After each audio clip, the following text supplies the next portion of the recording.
Olá a todos, o meu nome é David Aparício e hoje venho-vos dar aula sobre neoplasia da mama, que é um tema com uma relevância A.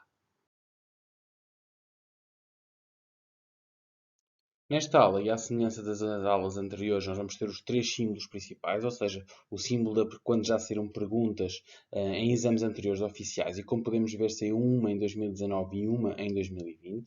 Os símbolos de estarem vocês claramente atentos, porque pode sair, eu considero que são tópicos de extrema relevância para vocês estarem atentos e perceberem claramente e decorarem, em alguns casos, e se eventualmente temos temas relacionados.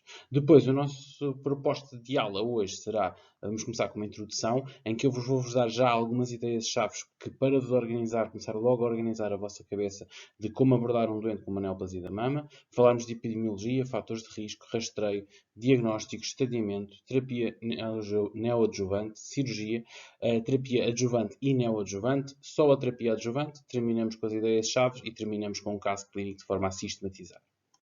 A verdade é que a própria história do cancro da mama, nos fundos, leva ao momento atual do tratamento do cancro da mama e do diagnóstico. Se pensarmos que, no início, o cancro da mama era descrito como uma ausência de tratamento que levava invariavelmente à morte, vemos que houve uma progressão de tornarmos o tratamento cada vez mais conservador e até em algumas situações, até algumas situações de ausência de tratamento ou de um tratamento muito direcionado e focalizado e se calhar só uma vigilância. Se não vejamos, a ausência de tratamento, de seguida uma cirurgia ultra radical em que havia uma reseção de todas as estruturas envolventes, inclusive do pequeno peitoral e do grande peitoral. Progressivamente passou-se para avançar por uma cirurgia conservadora juntamente com a radioterapia, foi introduzida a quimioterapia e a imunoterapia dirigidas, o que também fez melhorar em grande a parte de sobrevida, e hoje em dia até já se começa a falar, como estava-vos a dizer anteriormente, de termos um aumento do diagnóstico, um sobrediagnóstico e um sobretratamento, que eu ao longo do capítulo vou-vos a falar e dar-vos alguns tópicos. Mas no fundo, a ideia-chave, e que se calhar a ideia-chave para todo o capítulo, é que cada vez mais o tratamento do carcinoma da mama está a ser direcionado, está a tentar dar um tratamento que proporcione qualidade de vida ao doente e com sobrevidas altíssimas e com ótimos resultados, eventualmente até estéticos. Em relação à epidemiologia, desde logo fazer uma grande separação e uma dicotomia entre sexo feminino e sexo masculino. No sexo feminino, este é o tumor mais comum que existe no sexo feminino, de tal forma que 29% de todas as mulheres diagnosticadas com cancro têm cancro da mama e que cerca de 14% das mortes relacionadas com cancro vai-se dever ao cancro da mama. E como nós vamos ver, a sobrevida destes doentes estão altíssimas, portanto, o que está a acontecer é tantas doentes têm cancro de mama, logo a percentagem no global de doentes que morrem de cancro da mama também será elevada. De tal forma que é a principal causa de morte entre os 20 e os 59 anos. Este tipo de tumor é mais comum entre a quinta e a sexta década de vida e em relação às populações afro-americanas, por norma, surgem mais cedo, com menos de 45 anos, e tem maior incidência de tumores com receptores de estrogênio negativos. E como vamos ver, estas doentes, apesar de tudo, com receptores de estrogênio negativos, têm prognósticos piores. Por outro lado, o sexo masculino acaba por ser um tumor raro, com menos de 1% dos doentes com cancro do sexo masculino que têm cancro da mama. É na mesma, mais na sexta década de vida, e há uma incidência superior nos norte-americanos, e aqui também colocamos os com ascendência britânica, no fundo conseguimos colocá-los os dois no mesmo tipo, no mesmo bolo. Depois os judeus, que como vamos ver ao longo de toda a aula, é um fator de risco para cancro da mama, também nas mulheres, e os afro-americanos. Em relação ao homem, o que nós temos que pensar logo é que se temos um tecido mamário com menos volume, logo, apesar de ser estadiado da mesma forma e tratado da mesma forma que o sexo feminino, temos mais risco de invasão das estruturas adjacentes e mais risco de metastização, ou seja, de mais risco de termos um doente em estadio 4 e não um tratamento precoce, como se calhar conseguimos fazer no sexo feminino. Isto faz sentido até tendo em conta o volume da mama. Por outro lado, um aumento unilateral do volume da mama num homem não quer dizer que não é igual a cancro, mas deve levantar os sininhos. Epá, isto se calhar pode ser um cancro, portanto temos de ter cuidado nessa perspectiva. Em relação aos fatores de risco, ou seja, os que levam ao aumento do risco, alguns são fáceis, ou seja, pensar que tem muito a ver com a quantidade elevada de estrogénios que a mulher é exposta, sendo que os estrogénios vão estar ricos na gordura visceral, portanto é normal que dietas ricas em gorduras, países desenvolvidos tenham mais cancro da mama, exceto aqui o Japão, que é excluído dada a sua dieta, que ser um padrão completamente diferente. Pronto, fora isso, podemos ver que em contrassenso, quando as mulheres têm gravidez em idades precoces, têm múltiplos filhos e têm lactâncias prolongadas, ou seja, têm um desenvolvimento final da mama, vão ser fatores protetores, e aqui o paralelo em relação aos estrogénios, que vai modificar o padrão mamário anatomopatológico da mama e então tornar-se então a ser protetor. Depois, como vos tinha dito anteriormente, os próprios judeus vão estar sempre ao longo desta aula. O álcool não se percebe muito bem qual é que é o mecanismo, mas também parece aumentar o risco de cancro da mama. A terapia de substituição hormonal, que entretanto tem vindo a sendo abandonada, portanto deixou de ser um fator de risco major, mas a verdade é que de vários anos anteriores, as mulheres quando entraram na menopausa fizeram terapia de substituição hormonal e com a mesma sequência dos estrogénios que vos falei anteriormente, aumenta o risco de cancro da mama. Como vamos ver aqui, o carcinoma in situ lobular é um carcinoma que inclusive não for com fatores de risco alterados, não tiver alterações anatomopatológicas na biópsia, pode ser só vigiado, mas de qualquer forma ele condiciona um aumento do risco do carcinoma invasivo da mama, mesmo na mama contralateral, não tem que ser na mama homolateral. Portanto, tendo um carcinoma in situ lobular, apesar de poder estar em vigilância, portanto, não ter indicação cirúrgica no momento, como vamos ver a seguir, pode ser e é um fator de risco para neoplasia da mama. Finalmente, os marcadores genéticos. Os mais conhecidos são o BRCA1 e o BRCA2.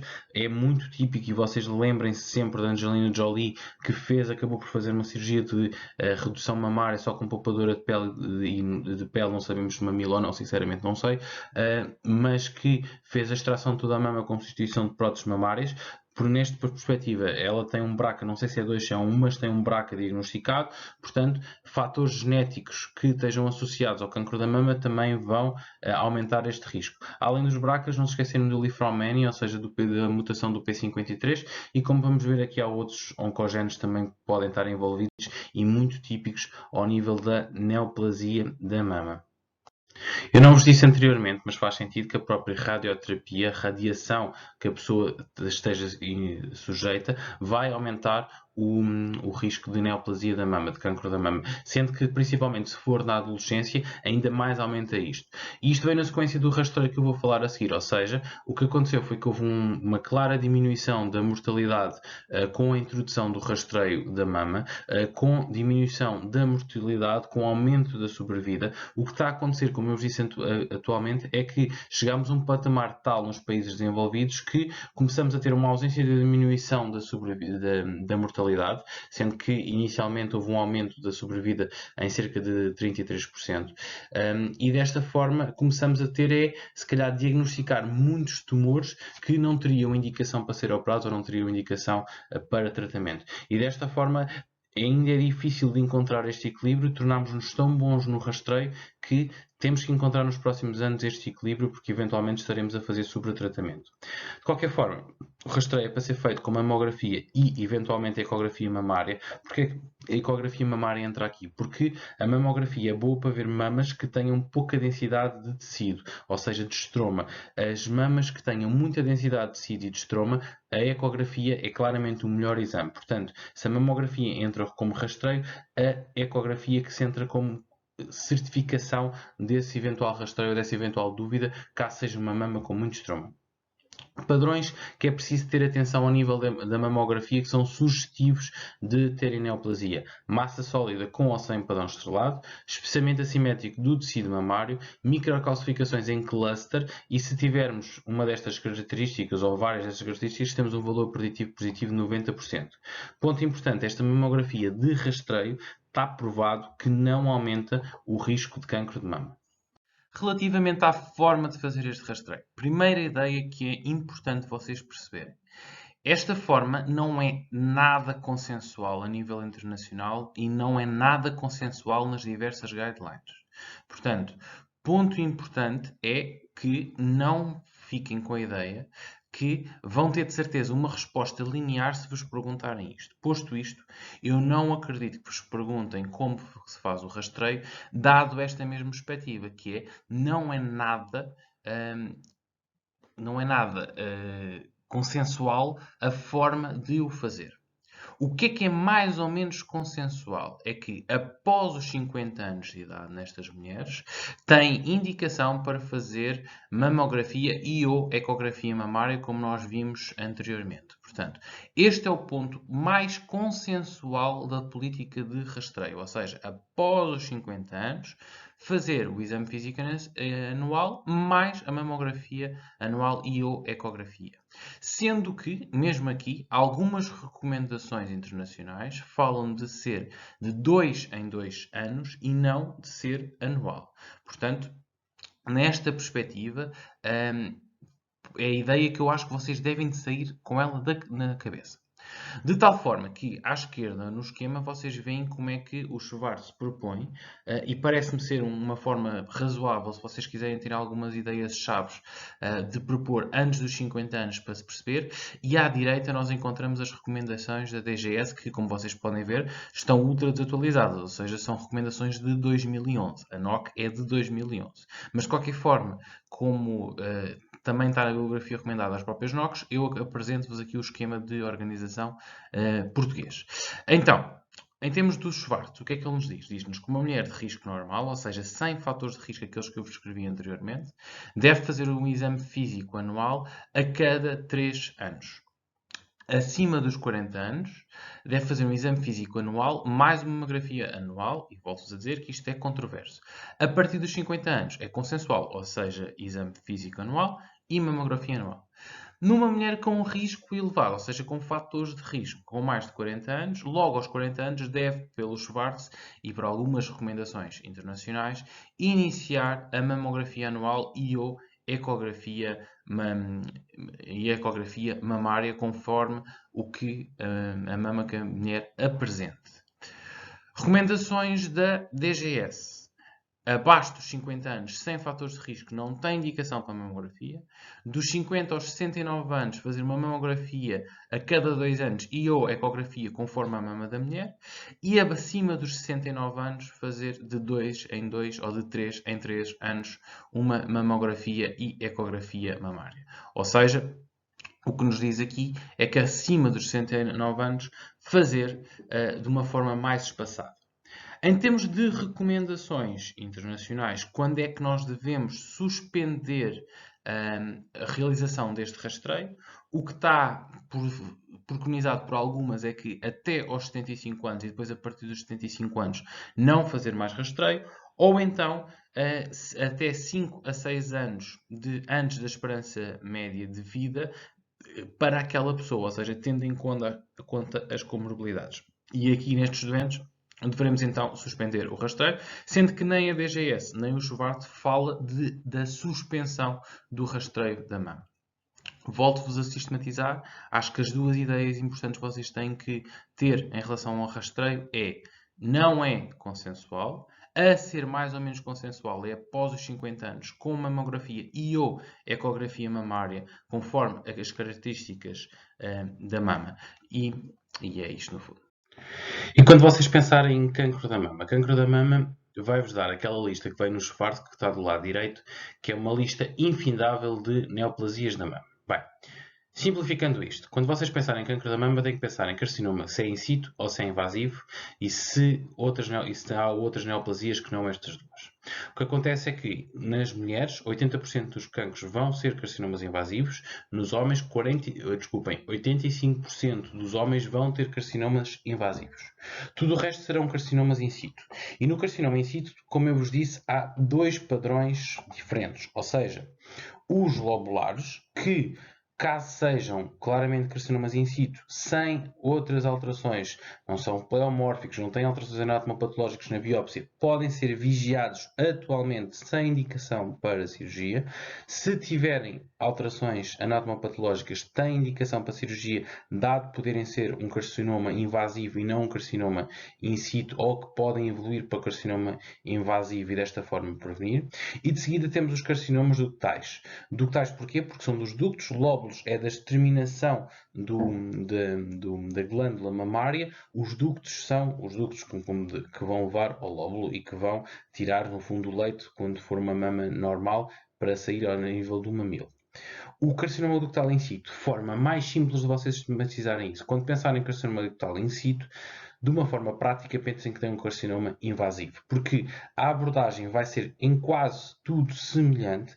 Para as vossas perguntas de exame, são as perguntas demasiado específicas. Eu não acredito que vos façam a diferença entre carcinoma ductal in situ e carcinoma invasivo. Portanto, na vossa forma de pensar, e é assim que eu vou apresentar a aula, carcinoma ductal in situ e carcinoma invasivo vão estar em conjunto. De tal forma que 25% dos carcinomas ductais in situ vão ter focos de carcinoma invasivo. Portanto, é discutível, é controverso, mas há muitos autores na literatura, mesmo as guidelines, que falam que o carcinoma ductal in situ deve ser abordado da mesma forma que o carcinoma invasivo. Portanto, simplifica-vos desta forma o estudo. Em termos de diagnóstico, a maioria dos casos vão ser diagnosticados através do rastreio, ou seja por mamografia, seja com ou sem ecografia mamária, se só a mamografia, porque apenas 30% dos casos vão ser sintomáticos à altura do diagnóstico, ou seja, e os sinais mais comuns aqui da altura do diagnóstico, que faz parte também da anamnese, do exame objetivo, vai haver a palpação do nódulo novo, uma assimetria no volume mamário, uma alteração do mamilo. Imaginem os mamilos que ficam retraídos ou que ficam com uma descarga, com uma secreção anómala, seja de sangue, mas de novo, ou seja, pessoas que nascem com os mamilos retraídos desde a infância, não é ter um mamilo retraído desde a infância que será um fator de risco ou um sinal de ter uma neoplasia, numa neoplasia associada. Por outro lado, o próprio eritema, a própria ulceração da pele, com esta pele em casca de laranja, que está associado muito ao carcinoma inflamatório, e este carcinoma inflamatório, como vamos ver, tem que ser abordado de uma forma diferente, de uma forma muito mais agressiva, de forma a podermos fazer a parte curativa. Portanto, o exame objetivo, neste caso, é essencial e muda-nos a nossa estratégia terapêutica.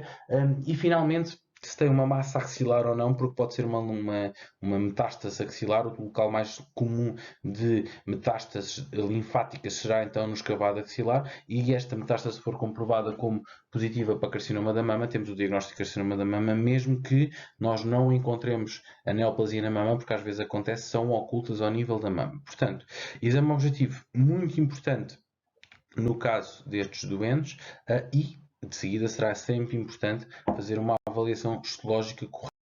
Relativamente aqui à classificação de BIRADS, é algo que não está no vosso livro recomendado ou no SWART, mas é algo extremamente importante para a prática clínica e que vos pode ser levantado como pergunta, dado que as recomendações internacionais se baseiam também nesta classificação. Isto foi uma classificação proposta pela Sociedade Americana de Radiologia e que vem, no fundo, standardizar a apresentação dos relatórios a nível de imagiologia, ou seja, principalmente da mamografia, mas também da ecografia. E o que faz, no fundo, é dividir em 7 categorias, em que uma é uma análise incompleta, não se consegue ter a certeza do que se tem alguma alteração significativa ou não, e então há uma recomendação para repetir novamente os exames.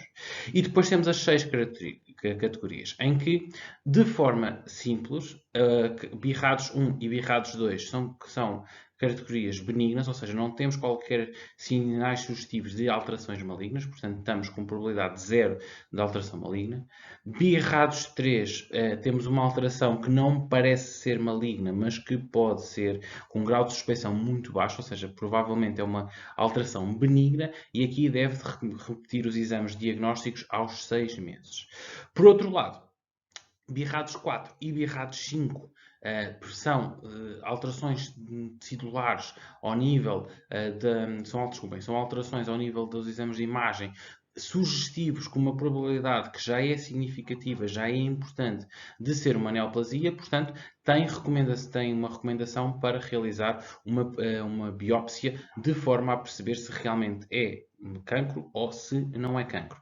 E BRAF6 é claramente cancro. Não há dúvida nenhuma, a nível imagiológico, estamos na presença de uma neoplasia da mama e desta forma faz-nos uma standardização destes exames imagiológicos e se vos perguntarem no exame, atenção, tem um nódulo da mama que é um BRAF 4, vocês já sabem que o BRAF 4 é igual a terem que fazer punção a seguir para se perceber se é positivo ou negativo para a neoplasia.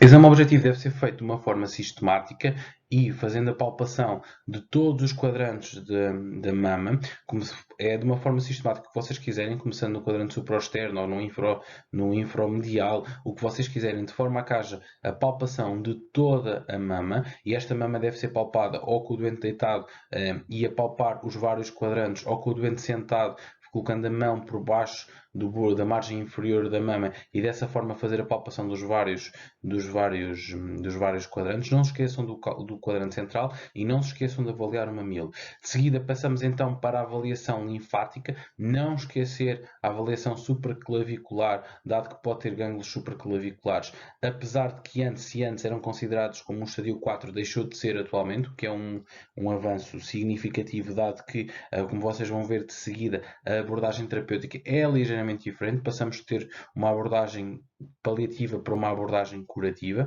mas é importante percebermos se temos gânglios ou não. De seguida passamos para o escavado axilar e então aí o que vocês vão pedir é para o vosso doente colocar a mão, quando está sentado, em cima do vosso ombro e vocês vão palpar com a mão contralateral o escavado axilar de forma a pesquisar se temos nódulos axilares palpáveis ou não. De seguida, avançamos então para termos uma avaliação histológica, como eu estava a dizer, extremamente importante. A verdade é que a PAF pode ser utilizada, mas cada vez mais está-se a utilizar a microbiópsia, dado que os resultados histológicos são claramente superiores com a microbiópsia, além de que, como vocês vão ver, os marcadores imunohistoquímicos são extremamente importantes para o tratamento logo direcionado desde o início para este doente e conseguimos melhores resultados com uma microbiópsia do que com uma PAF. De qualquer forma, em alguns centros ainda se está a fazer PAF e não é totalmente errado, se não é, é a melhor opção.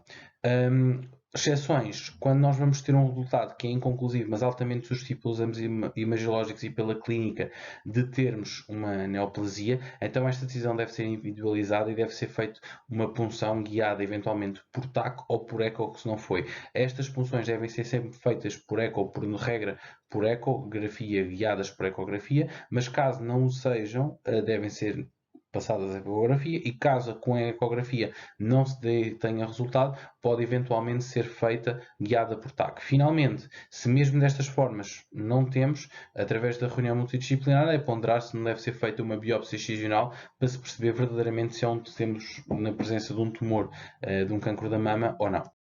Em relação ao estadiamento locorregional, nós temos dois grandes eixos que vocês têm que pensar. O primeiro é a mama, o segundo é a axila. Em relação à mama, é discutível, mas em alguns casos é recomendado a realização de uma ressonância magnética, principalmente quando nós vamos avançar para uma cirurgia conservadora da mama, e como vocês vão ver, é essa a tendência cada vez mais instituída de tentar preservar a mama por fins estéticos e por fins psicológicos, emocionais e físicos da mulher ou do homem. E nestes casos é importante a ressonância magnética porque é claramente o exame mais sensível para detectar nódulos que, além daqueles que nós já detectámos previamente. O problema da ressonância magnética é que é tão sensível que às vezes detecta falsos positivos. Portanto, quando nós temos uma ressonância magnética a sugerir que há um novo nódulo que previamente não era conhecido, é importante realizarmos uma ecografia mamária dirigida àquele local e depois, eventualmente, até realizarmos uma punção para perceber se realmente há um nódulo ou não, porque caso seja, tenhamos um tumor multicêntrico ou multifocal, pode-nos alterar a nossa estratégia cirúrgica de tratamento destes doentes. Por outro lado, claramente mais importante, a axila, a avaliação da axila. E esta avaliação é clínica, mas acima de tudo radiológica, seja por eco, TAC ou ressonância magnética. A ressonância magnética com os mesmos problemas e benefícios do que eu expliquei anteriormente para a mama. Estes doentes, se em suspeita radiológica ou clínica, devem ser submetidos a uma citologia guiada por eco ou por TAC, na maioria dos casos eco, para as adenomegalas suspeitas e perceber se são Ns positivos ou Ns negativos. Anteriormente, em alguns casos, até se fazia previamente ganglio sentinela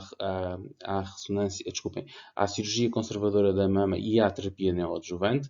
Neste momento, dado os últimos estudos que saíram, e é relativamente recente os estudos, não há essa indicação investigação, até como nós vamos ver, e eu não acho determinante vocês saberem para o exame, mas acho que devem ficar com esta ideia, nem todos os gânglios sentinela positivos levam a esvaziamento ganglionar. Já em algumas características isso não acontece, e esta é a ideia-chave que eu acho que vocês devem levar para o exame, que é, na maior parte dos casos, doentes com N+ positivos em termos de anatomia patológica, igual a seguir a linfadenectomia axilar. Em alguns casos particulares de doença muito localizada, ou se o doente vai ser submetido à radioterapia da axila com doença localizada, pode não haver necessidade nem indicação para fazermos um esvaziamento ganglionar. Isto é um grande quadro de estadiamento local-regional, ou seja, da classificação do T e a classificação do N. Simplificando isto, temos os in situ, no fundo, são os T0s, e depois, em termos de T's, o que importa aqui saber verdadeiramente é que é o T3, ou seja, acima de 5 cm nós vamos ter um T3. E depois que o T4 D é um carcinoma inflamatório. Portanto, se eu tivesse que escolher para vocês coisas que vocês decoravam desta tabela, eram estes 3 dados. Porque, como vocês vão ver, são estes 3 dados que vão ter impacto ao nível do tratamento. Tudo o resto, de quem quiser decorar de cor, eu se fosse para o exame eu não ia decorar esta tabela relacionada com o cancro da mama. Em relação ao N, idem aspas, aqui esta classificação que vos vai mostrar é um conceito que eu vos vou falar a seguir e que tem a ver com a evolução que eu estava a falar de cada vez mais nós nos tornarmos mais conservadores, menos agressivos do ponto de vista cirúrgico para tentar dar melhor qualidade de vida aos doentes, mantendo a sobrevida, tem a ver com um conceito relativamente instalado recentemente, que é, se mesmo tendo gânglios positivos na axila, não é igual a termos que fazer uma linfadenectomia deste território, ou seja, um esvaziamento axilar com toda a morbilidade associada. O livro fala-vos disto através dos estudos, não vos vai dizer especificamente quais é que são as situações em que não o podem fazer. Eu, como acho importante, vou-vos dizer lá para a frente quais é que são as situações em que, com gânglios positivos, nós não precisamos de fazer esvaziamento axilar. Finalmente o M. O M aqui está mais ou menos semelhante e o que importa aqui é saber se tem metástase à distância ou não tem metástase à distância. Portanto, está mais ou menos semelhante aos outros tumores gastrointestinais que vocês vão estudar para o exame. Aqui em relação ao estadiamento e aos grupos e ao estadio, que é o que vai no fundo fazer a súmula do TMN escrito anteriormente, a primeira coisa que é igual a todos os cancros gastrointestinais, ou seja, se eu tenho um estadio 4 é porque tenho um M positivo, e depois o que eu separava também tem a ver com o estadio 3, que como vamos ver, a sua abordagem terapêutica pode ser ligeiramente diferente, e aqui é vocês pensarem que se é um N2, será sempre um estadio 3 e pode ser um N1, ou seja, com poucos ângulos positivos, mas tem que ser pelo menos um T3 ou um T4 para ser um estadio 3. Por outro lado, T4 igual a estadio 3 também. Em relação ao estadiamento à distância, sofreu algumas alterações. Como vocês conseguem ver, o quadro que é do esforço do lado direito está completamente atualizado. Portanto, não era algo que eu iria seguir para exame e eu vou-vos tentar resumir as guidelines mais recentes e atuais. De forma prática e simples. Se os tumores forem precoces e os doentes forem assintomáticos, e quando estamos a falar de precoces, estamos a falar de carcinomas ductais in situ, ou se forem um T1 e um T2, os doentes fazem só análises com função renal e hepática e calcémia, e se estiverem normais, acabou o estadiamento à distância. Quando é que nós vamos fazer scintigrafia óssea, TAC tórax, TAC ressonância ou ecografia abdominal, e qualquer uma das três está indicada. Vamos fazer se são sintomáticos ou que tivermos alterações laboratoriais previamente descritas acima. Se tivermos um doente com maior do que um T3, ou seja, um tumor com mais de 5 cm, se for um N+ positivo e se tivermos tumores com biologias agressivas, por exemplo, os triplos negativos. Caso estes exames sejam inconclusivos, devemos ponderar uma PET, ou seja, não é obrigatório fazer uma PET, mas deve ser ponderado. As indicações para terapia neoadjuvante, como eu vos disse anteriormente, também modificaram-se e estão em linha com as atitudes que nós estamos a ter cada vez mais no cancro da mama. Ou seja, nós queremos ser cada vez mais poupadores e cada vez mais seletivos em relação às terapêuticas que nós estamos a fazer e cada vez mais dirigir de forma a controlar a eventual doença sistémica que possa estar a ocorrer. Portanto, Se nós dividirmos isto de forma simples, doentes com cirurgias poupadoras da mama, ou seja, quando nós queremos fazer um downstaging do tumor, imaginem que temos um tumor que não nos permite ter um rácio para uma cirurgia poupadora da mama, então temos que fazer quimioterapia neoadjuvante ou hormonoterapia neoadjuvante, de forma a diminuir o tamanho, de forma a poder fazer uma cirurgia poupadora da mama. E depois entramos com tumores agressivos. E aqui reparem, tumores triplo negativos, que já vos disse anteriormente, que são agressivos do ponto de vista biológico, se temos um risco genético ou suspeito confirmado, se temos um R2 positivo, se temos um N+ positivo e o carcinoma inflamatório. Tudo isto que eu vos falei são tumores agressivos do ponto de vista histológico, daí nós queremos fazer este controle com a terapia neoadjuvante antes da cirurgia. Depois, em termos do tamanho, também acima de 5 cm era o que estava recomendado previamente, modificou recentemente, já este ano, e que passou para mais de 2 cm na mesma, com a ideia de fazer um downstaging da mama, de forma a tentar cada vez poupar mais mama, de forma, do ponto de vista estético, a cirurgia ser claramente melhor. Isto não é dito nas guidelines, mas é a minha interpretação do porquê de ter diminuído o tamanho em relação à terapia neoadjuvante na mama. Como vos disse então, estadio 3, o que nós vamos fazer é uma terapia neoadjuvante, no fundo vamos ter tumores acima dos 5 cm, como eu vos mostrei anteriormente, e aqui podemos ter uma resposta completa ou uma resposta parcial. Se tivermos isto, vamos avançar para a cirurgia e fazer uma terapia adjuvante com follow-up, e neste caso nós controlamos o problema sistémico, mas quando fazemos uma cirurgia conservadora da mama e eventualmente com uma mastectomia radical, nós podemos ter que eventualmente fazer radioterapia adjuvante também, para conseguir controlar as recidivas locais, ou seja, quimioterapia ou hormonoterapia vai ser para as respostas sistémicas, radioterapia vai ser para as respostas locais. E isto é um ponto importante que deve ficar logo desde já na vossa cabeça, para sistematizar-vos qual é que é a indicação e porque é que deve ser feito. Ou seja, radioterapia adjuvante será sempre feita numa cirurgia conservadora da mama, porque só aí nós conseguimos ter os mesmos resultados oncológicos em comparação com uma mastectomia radical.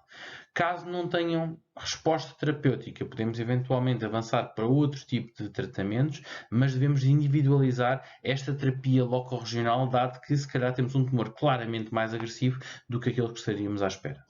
Em relação à cirurgia, relembrarem-se que há uma possibilidade dela ser guiada por arpão. Nós podemos ter eventualmente lesões, inclusive infracentimétricas, portanto não palpáveis, portanto só a mamografia ou ecografia que eventualmente pode identificar. Portanto, em alguns casos, estes doentes vão, no fundo, colocar um arpão de forma a poder guiar a cirurgia, de forma a que consigamos fazer uma cirurgia com margens adequadas e de forma a ressecar todo o tumor. A cirurgia conservadora da mama pode ser aplicada em 60% a 80% dos casos, ou seja, nós numa grande maioria dos doentes conseguimos fazer esta cirurgia conservadora da mama, seja ela inclusive pode ser uma mastectomia, mas com poupadora do complexo areomamelular ou poupadora de pele, ou seja, nós fazemos como fosse o caso dos BRCAs na cirurgia de diminuição do risco, que não elimina, mas que diminui o risco de termos uma neoplasia da mama com substituição de seguida logo com uma prótese mamária ou com um retalho, eventualmente seja de reto abdominal, seja de grande dorsal. Quando é que está recomendada? Quando o tumor não ultrapassa os 25% aos 40% da mama. E isto, ou seja, aquilo que eu vos disse anteriormente, se eu tiver um tumor, imagine um carcinoma ductal in situ que ocupa 60% da mama, este doente pode ter indicação para terapia neoadjuvante de forma a fazer um downstaging do tumor que permita fazer uma cirurgia conservadora da mama. Os resultados oncológicos, como eu disse anteriormente, vão ser semelhantes a uma cirurgia radical se as margens forem negativas e se eu tiver radioterapia adjuvante de seguida. A radioterapia adjuvante de seguida, como eu vos disse anteriormente, controla a recidiva local, ou seja, vou ter as mesmas sobrevidas com melhores resultados estéticos na maioria dos doentes e com a perspectiva da mulher de manter a mama, não perdeu a mama.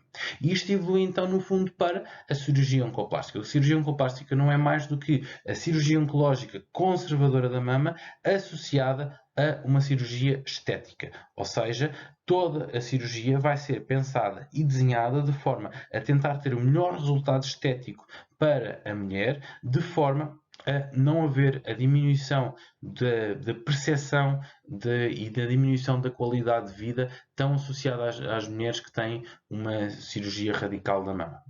Mas a cirurgia radical não desapareceu. E quando nós falamos de cirurgia radical, estamos a falar de mastectomias simples ou radicais modificadas. Radical modificada igual a uma linfadenectomia dos segmentos 1 e 2 de Berg. Como vamos ver, isso não está muito bem descrito no vosso livro, no Schwartz, portanto eu estou-vos a sistematizar para vocês perceberem. Duas cirurgias típicas de cirurgia radical é a mastectomia simples, ou seja, a remoção da mama toda com remoção do complexo areomagular e da pele associada à mama, e a cirurgia radical modificada, que é exatamente a mesma coisa, mas com a linfadenectomia dos compartimentos 1 e 2 do escavado axilar. E quando é que nós temos que fazer uma cirurgia radical? Quando temos contraindicações relativas à cirurgia conservadora, temos que pensar nela, ou seja, esta relação do tumor volume da mama que eu estava a falar desfavorável, e mesmo com a quimioterapia neoadjuvante não houve redução suficiente de forma a poder fazer a cirurgia radical da mama. Não conseguimos ter margens cirúrgicas negativas neste caso. A multicentricidade, porque vamos acabar por tirar como se fosse um queixo suíço da mama, portanto não conseguiríamos fazer uma cirurgia conservadora com bons resultados estéticos, portanto mais vale fazer uma cirurgia radical. E depois, contraindicações completamente absolutas à cirurgia conservadora é o carcinoma inflamatório, que tem indicação para uma mastectomia radical modificada, ponto. Ou seja, se vos perguntarem no exame, tem um carcinoma inflamatório, qual é que é a indicação cirúrgica? É um gânglio sentinela? Não, nem vale a pena fazer gânglio sentinela. É para uma mastectomia radical modificada, ou seja, mastectomia, cirurgia radical, mais linfadenectomia do escavado axilar 1 e 2. E se tiver uma contraindicação para radioterapia adjuvante, porque aquilo que eu vos disse anteriormente, nós só conseguimos ter resultados de sobrevida e resultados oncológicos adequados com uma cirurgia conservadora se pudermos fazer radioterapia adjuvante a seguir à cirurgia.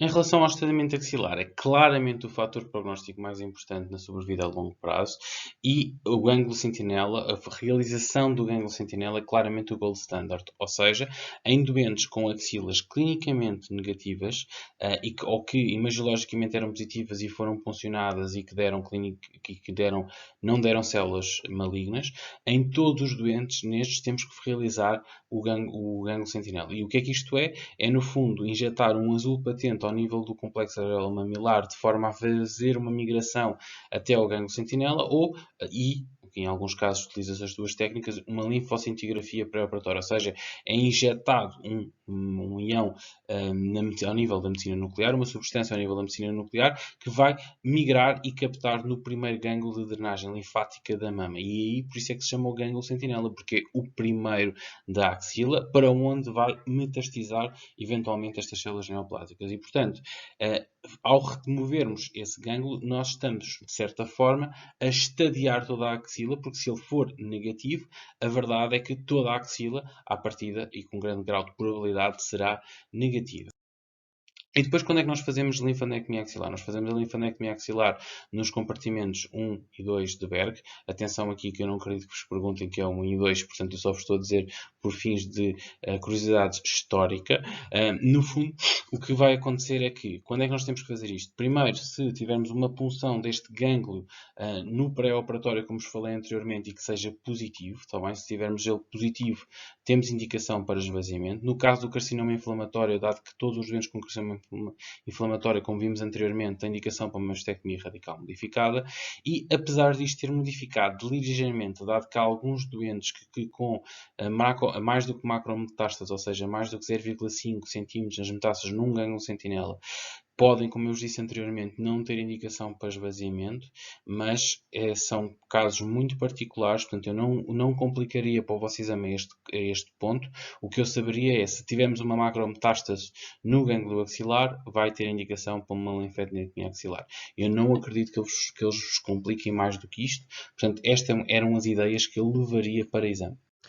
E tentando sistematizar-vos e ser simples na organização da terapia adjuvante e neoadjuvante, a terapia adjuvante, radioterapia, está explicada, portanto eu já vos fui explicando ao longo da apresentação, em termos de sem ser radioterapia. Nós vamos ter três grandes gelos, três grandes elementos. Vamos ter a hormonoterapia, a quimioterapia e a terapia biológica. Esta terapia biológica tem sido progressivamente introduzida nos últimos tempos, portanto, para tentar simplificar-vos, e eu acho que é eventualmente aquilo que vos perguntam no exame, não acredito que eles vão complicar até o limite, porque eu acho que para este exame o que mais importante é vocês saberem os conceitos bases e específicos de cada tema. Vamos falar então de hormonoterapia e de quimioterapia. Em relação à hormonoterapia, o que é avaliado? É avaliado os receptores de estrogênio e os receptores de progesterona.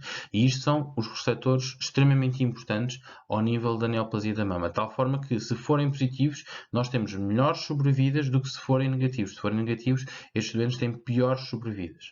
E é importante aqui, quando falamos de receptores de estrogênio, pensar se estamos numa fase de pré-menopausa ou pós-menopausa. Ou seja, se eles forem positivos, os receptores hormonais neste tumor, se for pré-menopausa, tem indicação para realizar tamoxifeno pelo menos 10 anos ou atingir a menopausa e, de seguida, se atingir a menopausa, iniciar o inibidor da aromatase. Se for pós-menopausa, o que nós vamos fazer é tamoxifeno. Podemos fazer tamoxifeno durante 10 anos, um inibidor de aromatase durante 5 anos, ou um tamoxifeno durante 2 a 3 anos e de seguida completar com até os 5 anos o inibidor de aromatase. Isto, no fundo, vai ser direcionado para o doente conforme o estado geral, conforme o subtipo do tumor, conforme a clínica do doente, mas se eu tivesse que sistematizar isto era receptores positivos de estrogênio ou progesterona igual a terapia hormonal. Ponto. Lembrarem-se que há o tamoxifeno e os inibidores da aromatase, sendo que os inibidores da aromatase, por norma, são mais usados quando nós temos a menopausa nas mulheres. Por outro lado, o HER2 é claramente um oncogene associado ao cancro da mama. Foi também uma revolução dos últimos anos da neoplasia da mama. É talvez dos poucos oncogenes descritos. Reparem que o BRCA são genes supressores tumorais, não são oncogenes. É um oncogene, ou seja, se positivo, igual a aumentar a proliferação, a aumentar o risco de transformação em neoplasia, e que nós temos claramente uma terapêutica direcionada para ele. Portanto, se for positivo, qualquer neoplasia da mama com R2 positivo, igual a fazer trastuzumab durante 12 meses. O que ainda está descrito é que, se localmente avançada ou com um índice de replicação celular muito aumentado, e aqui nós consideramos o KPI 67 superior a 10%, poderemos considerar também fazer antratraciclinas e os taxanos. Finalmente, estadio 4 igual a terapia paliativa. Já não estamos a falar de terapia curativa, estamos a falar apenas de terapia paliativa. Portanto, o que nós queremos é melhorar a qualidade de vida do doente. A cirurgia e a radioterapia podem ter um papel. Porquê? Porque está descrito que, com casos selecionados, a cirurgia com redução de massa tumoral aumenta a sobrevida e, inclusive, aumenta a qualidade de vida. Imaginem que um doente tem um estadio 4 e que tem uma neoplasia a ulcerar a pele. Eu não sei se vocês já viram algum, mas aquilo é nojento, tem um cheiro nojento, é horrível. Portanto, eu imagino que aquilo não dê qualquer qualidade de vida ao doente. Fazendo uma mastectomia simples ou uma cirurgia de redução mamária para remover o tumor, claramente a doente ou o doente irão beneficiar. Por outro lado, a radioterapia, não se esqueçam que também tem um controle álgico, um controle hemostático, que nestes doentes pode eventualmente fazer sentido nesta perspectiva de controle de sintomas. Depois, quimioterapia, se tiver um R2 positivo, podemos, ou com um índice de proliferação elevado, podemos eventualmente fazer na perspectiva de sempre tratar e diminuir os sintomas. E a hormonoterapia, se tiver os receptores de estrogênio ou progesterona positivos, é exatamente o mesmo mecanismo, é exatamente o mesmo princípio que também poderemos usar na tentativa de controlar os sintomas destes doentes. E a verdade é que, ao contrário de quase todos os tumores que vocês vão ver de gastrointestinal e de tumores de cirurgia, dos capítulos de cirurgia que vocês vão ver e que vão ser discutidos ao longo das aulas que vocês vão estudar, a verdade é que a maior parte destes doentes tem uma doença localizada, reparem, 61%, e a sobrevida aos 5 anos é altíssima. Se vocês forem comparar com o estômago, aqui temos quase 100%, no estômago andará ali por volta dos 20, 30%. Portanto, mesmo mesmo com doença localizada, a probabilidade de sobrevida de 98% não andará de certeza aí. Depois, com doença locorregional, reparem, 32% têm doença locorregional, ou seja, uma metastatização no mínimo maxilar linfática, e temos uma sobrevida aos 5 anos de 84%. Isto comparando com outros tumores, é claramente muito elevado. O único que se pode eventualmente aproximar destes valores é talvez o carcinoma papilar da tiroide, que vocês vão ver que raramente metastatiza para os gânglios, ou pelo menos com significância clínica, e que com sobrevidas também aos 5 anos muito boas, mas os outros tumores que vocês comecem a comparar e a ver que não serão assim. Por outro lado, o estadio 4, sobrevida aos 5 anos de 25%. São poucos os tumores em estadio 4, ainda bem, mas existem, mas apesar de tudo uma sobrevida muito aceitável. Em estadio 4, com metástases à distância, se calhar a única comparação que vocês podem eventualmente fazer em alguns doentes de neoplasia do cólon, que cada vez mais com a terapia, com quimioterapia sistémica, com as metastasectomias, ou seja, e cirurgias hepáticas, as cirurgias pulmonares, tem-se aumentado a sobrevida, mas é talvez uma comparação para vocês terem na cabeça, mas no fundo a mensagem final é sobrevidas altíssimas aos 5 anos, mesmo com doença à distância, seja ela locorregional ou metastática sem ser linfática, e quando está localizada, uma altíssima taxa de sobrevida aos 5 anos, quase 100%. Como ideias-chave, eu fui-vos falando desta seta ao longo da apresentação, ou seja, um estadiamento correto é extremamente importante, principalmente o estadiamento linfático. De seguida, perceber ou não se temos indicação para uma terapia neoadjuvante com quimio e ou hormonoterapia. De seguida, vamos fazer uma cirurgia radical ou uma cirurgia conservadora. Cada vez mais a perspectiva é de fazer uma cirurgia conservadora, associando-se a radioterapia com os mesmos resultados de sobrevida e os mesmos resultados oncológicos, e eventualmente conforme os receptores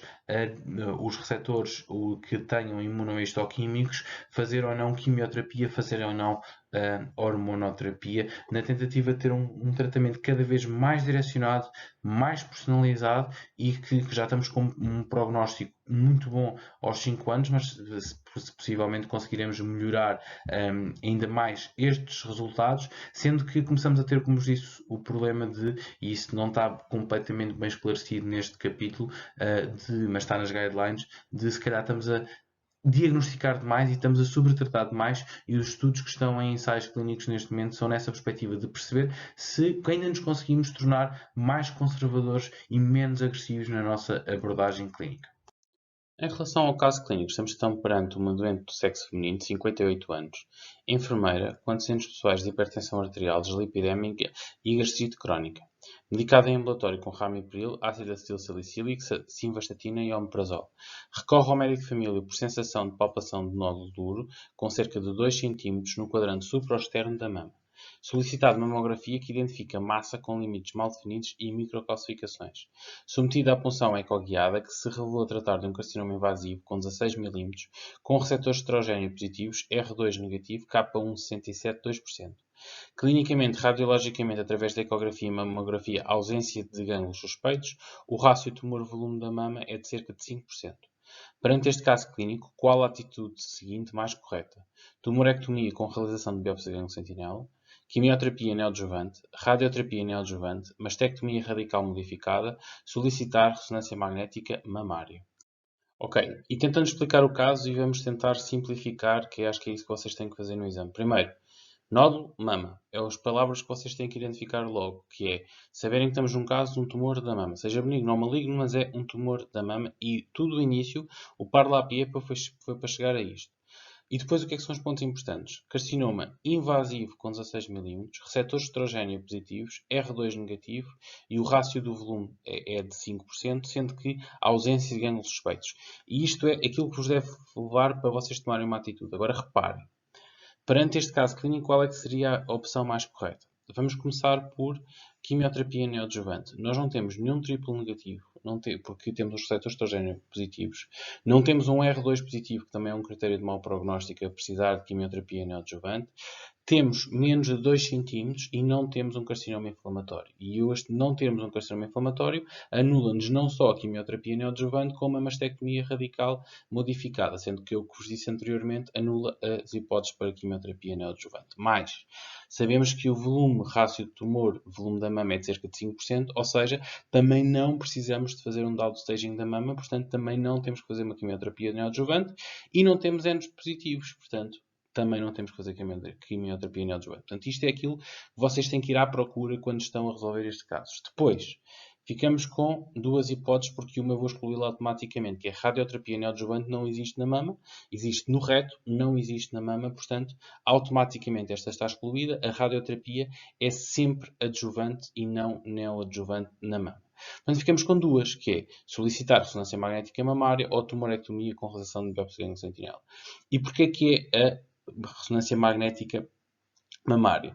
Porque nós vamos tentar fazer neste documento, que tudo aponta, e é o caso que está a mostrar, uma cirurgia conservadora da mama. Portanto, nós temos que ter a certeza que não há tumores síncronos e daí a ressonância magnética mamária ser essencial, dado como eu vos disse anteriormente, é mais sensível. Depois, se não tiver outros tumores, então sim, avançamos para uma tumorectomia com realização de biópsia de gânglio sentinela e radioterapia adjuvante. Obrigado, bom estudo, bom trabalho. Se precisarem de alguma coisa de mim, estejam à vontade, seja pela plataforma, seja através do e-mail. Assim que eu puder, irei-vos responder e boa sorte para o exame.